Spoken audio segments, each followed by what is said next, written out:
Hey guys, how you doing again? Robbie White here from Flex Fitness. We're on to week 5 now of our weekly vlogs and discussions around fitness, motivation, nutrition, everything comes along with it. So I just had a wee bit of an idea about doing a bit of a Q&A.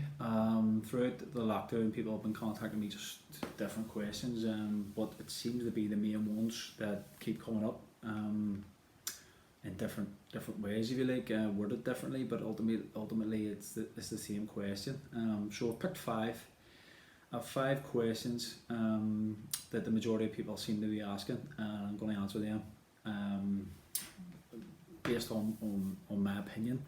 By no means is the opinion of anybody else, or what I say go against anybody else is saying. There's more than one way to skin a cat, as the old saying goes. So these are my tips, my answers to the questions that you're answering me. They're the answers that I would do myself in my own life, and also for my clients and people who approach me in the gym with various questions like this, and these are the answers that I would give to them. Okay, so just bearing that in mind. So as I say, there's 5 questions here. I'm going to just run my way through them. I've promised every week that I wouldn't do a big mad long video, and I just start talking and it turns into a long video. So I'm going to try my best to keep it as short as possible, but answering each question in as much detail and quality as I can.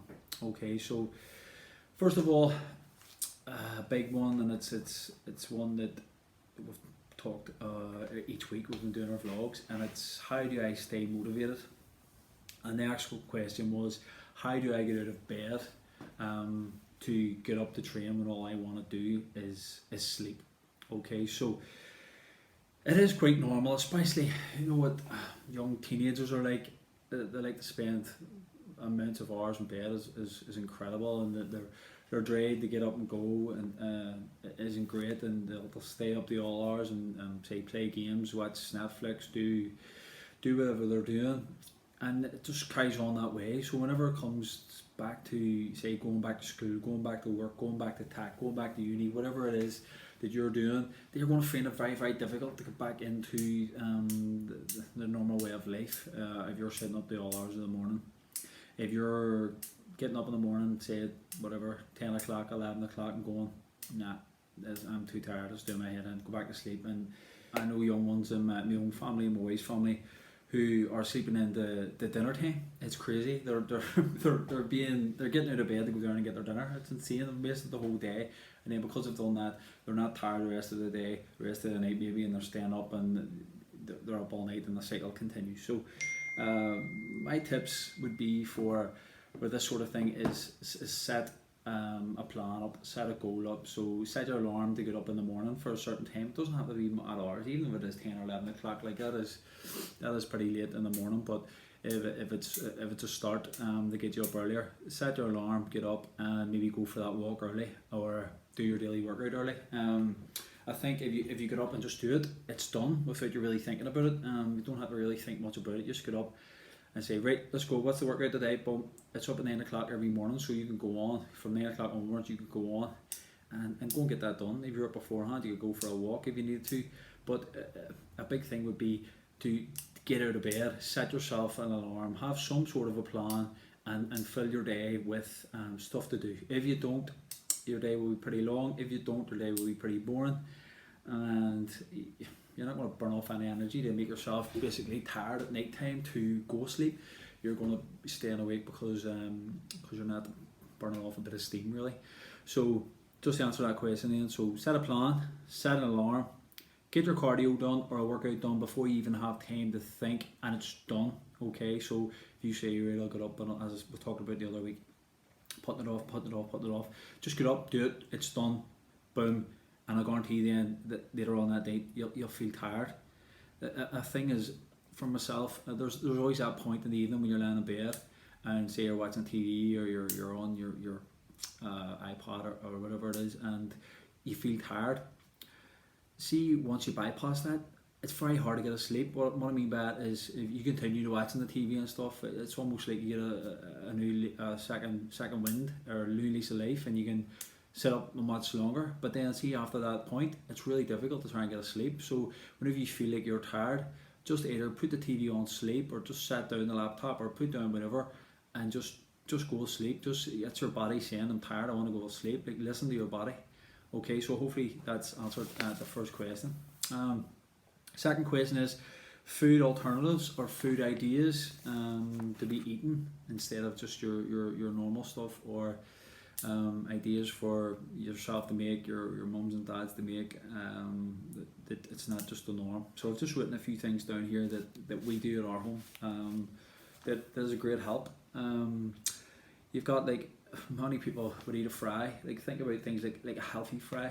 Okay, you can get, instead of a big massive soda, you can get the mini sodas. You can get turkey sausages or lean sausages. We go as far as sometimes even cutting the skin off the sausages. Okay, there's a lot of fat then goes in the skin of the sausage. It reduces the fat content down, brings the calories down a bit, and it's just a small tip. Beans, small portion, no problem. The beans have actually a pretty good protein. They're a pretty good protein source.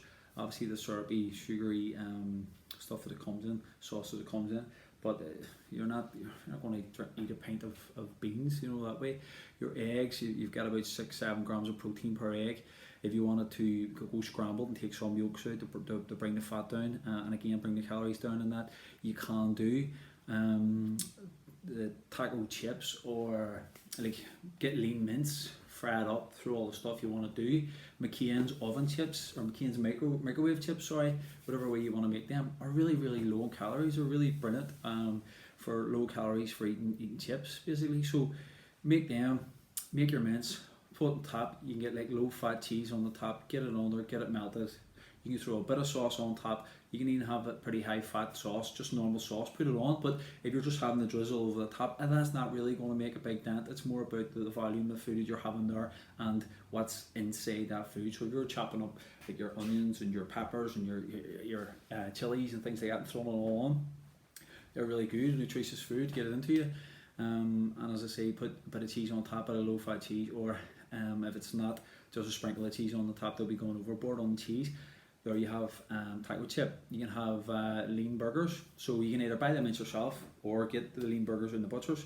Just throw them together, bang, put them together. Again, you can put some peppers, you can put some chilies, you can put some onions in and then make it. Or you can just buy them as they are at the butchers, just ask for the lean ones, make them up. You have Slims, your Slims bagels, your skinny bread, your 50-50 bread. There's the wee low fat baps. Brown baps, anything just lower in calories than your norm. You're going to change, say, 2 burgers in the baps. You're going to change the meal, or maybe has 600-700 calories down into something that has maybe 350-400 calories. Do you know what I mean? That's massive, and you're going, well, it's only 150 calories, I know, but if you're doing that in each meal, look at the calories you're going to save. You're going to have a lot more to play with. You might have, whenever it gets to night time, you're raiding the cupboard, maybe you have the calories left to do a wee bit of raiding without going too mad. If you've had all your calories up and you have nothing left, and then you feed yourself going to the cupboard, then that's not really what we're trying to achieve.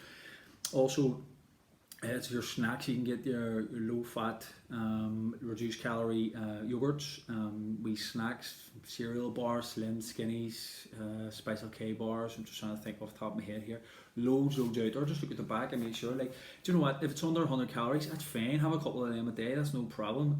Try and keep your wee snacks like that under 100 calories. This is for anyone obviously who's wanting to reduce calories, drop weight, whatever during this time. If you're not, you're trying to hold on to muscle mass and you need more calories and stuff, that's different. That's okay. But we're answering the question about how we can take on less calories for healthy meals, blah blah blah. So you're talking the wee Cheetos crisps are under 100 calories, the Velvets, the chili, the salt and vinegar, the cheese, under 100 calories, Spirals, these are all under 100 calories. So you can actually have those crisps. You don't have to have the wee mad crisps that you go with, or the healthy crisps. But sometimes they're not even that healthy, they're just baked or whatever. But if you look at the back, they still have the high calories. So I know all these ones for definite because we have them there are under 100 calories. So if you're having like a packet or two a night and you have the spare 200-300 calories left over, then go ahead. You're not going to go over your calories and you'll stay safe. And so that's a few dinner meals that you could do, and then also a few snacks. So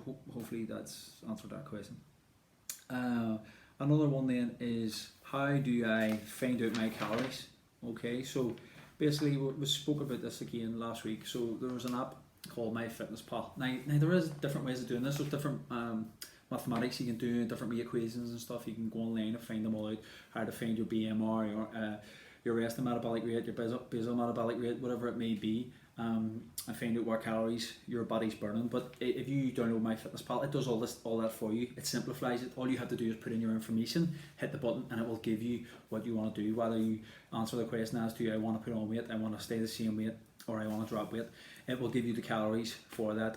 If you aren't, say, like worried about muscle mass at the minute, or you're not competing in a show or whatever, don't worry about too much about the macros. Obviously, yes, macros are very important, but if you're wanting to come down in weight or not put much weight on, then the main focus is going to be calories. Okay, whenever we go back to the gym, whenever we go back to personal training, whenever we go back to whatever it is we're doing, we'll have a focus. We can go a bit tighter and tune in on our macros and stuff. But for this period, the best thing to do is just keep your calories on track. You keep your calories on track, you won't go far away. You keep your calories on track, you won't go putting on loads of weight. If you keep your calories on track, whenever this is all over and you go back, you'll be like, right, okay, I got through that. I didn't do much damage.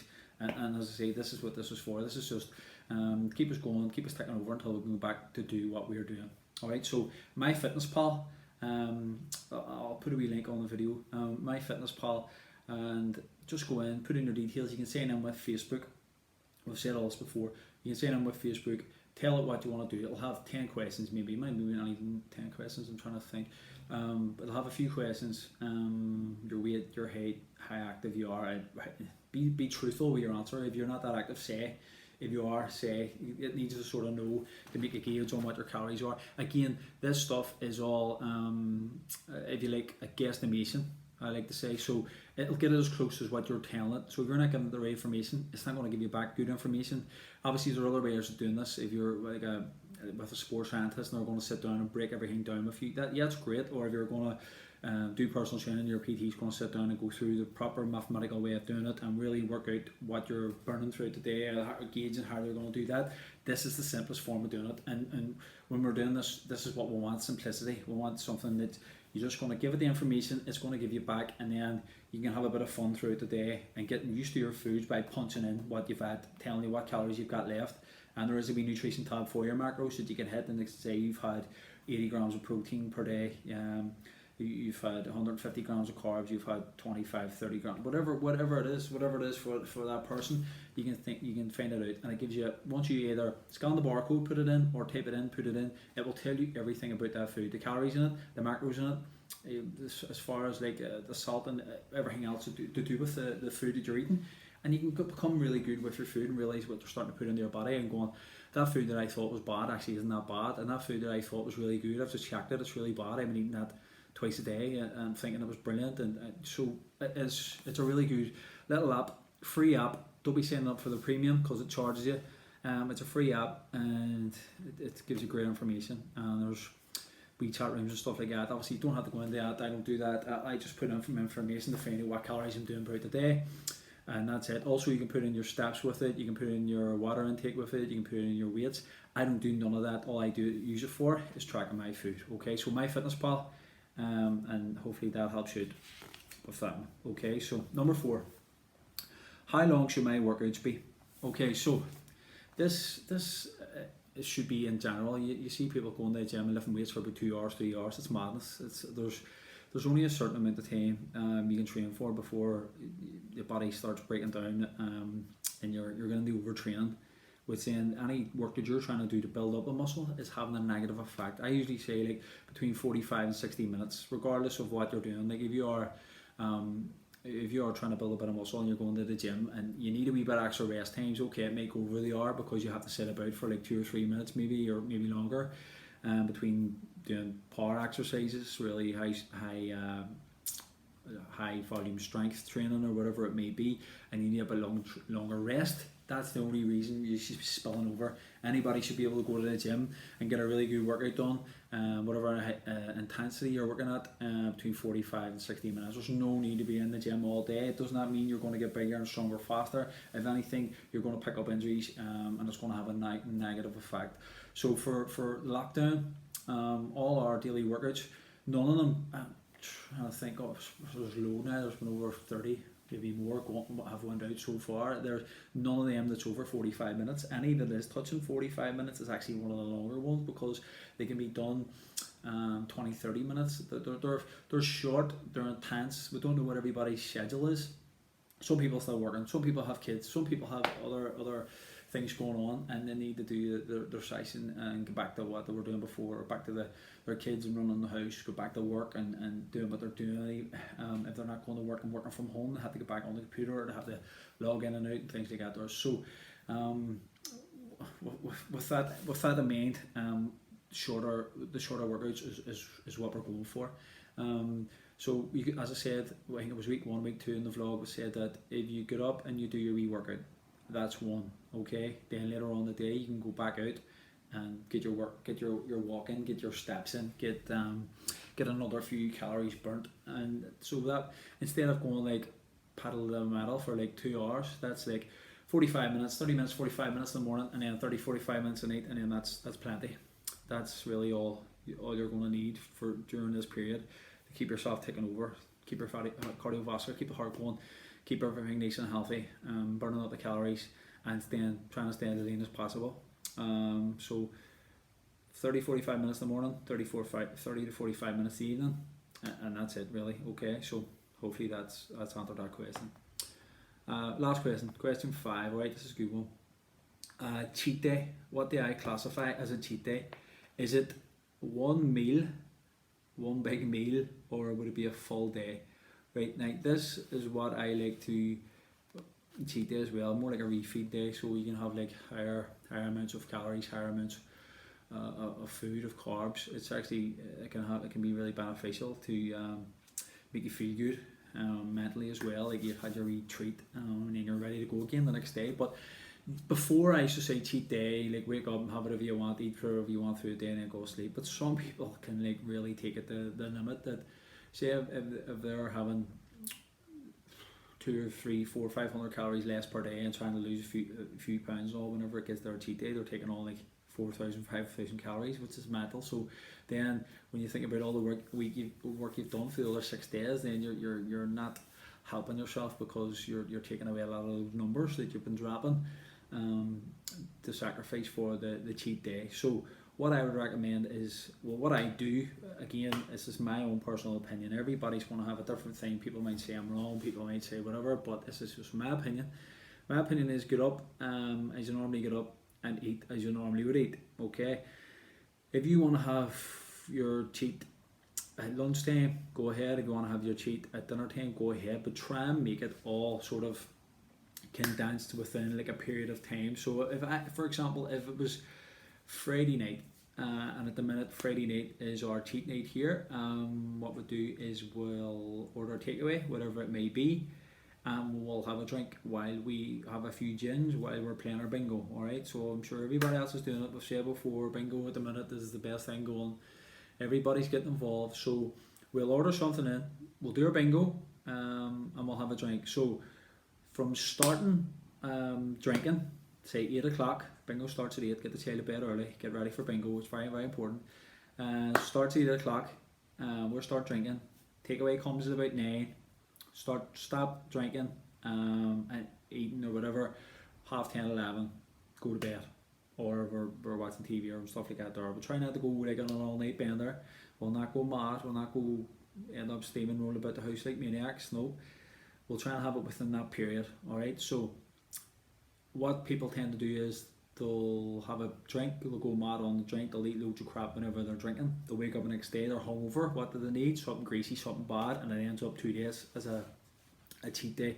So not even one cheat day, it ends up 2 cheat days, but then everything you've just done that week, you're almost going into just leveling out, that the calories, if you work it out, what you've expended and what you've brought in is going to be level, which means you're not going to lose no weight, you're going to stay the same weight, or potentially put on weight. So I would say have a window, 3 hours, whatever.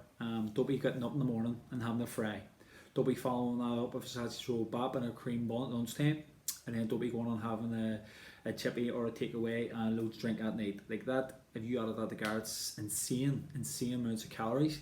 So try and condense it. Try and keep it down in with like 3 or 4 hours, whatever it may be. But it's only for a thing. Get up that day.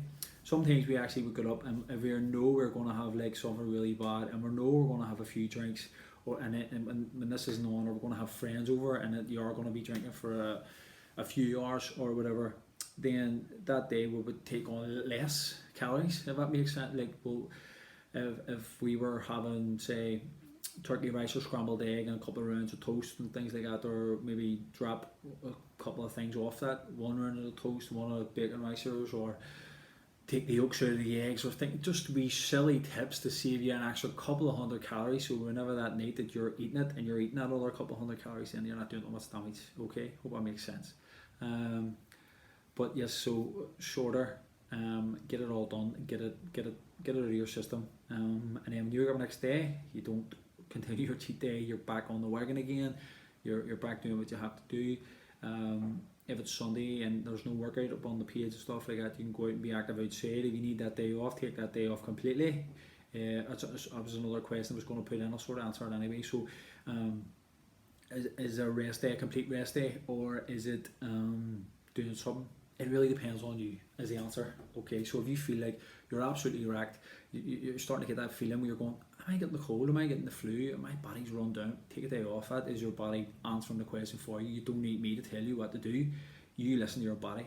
If you're a wee bit tight, maybe just go for that walk, see how it goes. If you feel fine, you're like, do you know what? I'll do a couple of K power walk, I'll do a couple of K run, just to blow out the cobwebs, so I'm ticking over. So actually, when the blood is pumping through your body, it helps you recover faster than actually just lazing about. Some people prefer, and some people's body reacts better to lazing about. Some people react better to an active recovery. So an active recovery is doing something of low impact. All right, maybe a bike ride instead of running, that you're bump with the running.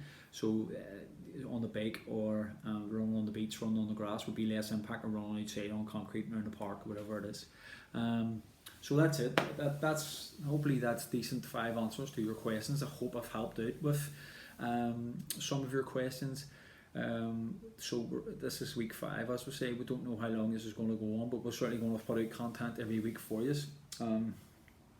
The workout attached to this wee video was a big one. It was a 500 rep workout, and I actually seen myself in that video and had a shave because it was like, whoa, you look rough. So so if you don't keep on track, if you don't keep on top of things, you can start to look like a bit of a caveman, which I found out that was happening to me. So I had my shave, had my shower, did my workout, feeling a bit better, and I was able to lift myself up for a wee bit of a motivational chat. Sometimes when I come on to do this, I'm like, right, I have to go on and do my chat here. Do you know, sometimes I need to motivate myself to do these for other people, because I want to come across like I'm motivating you. I don't want to come on and go, well, everybody, it's great to have you.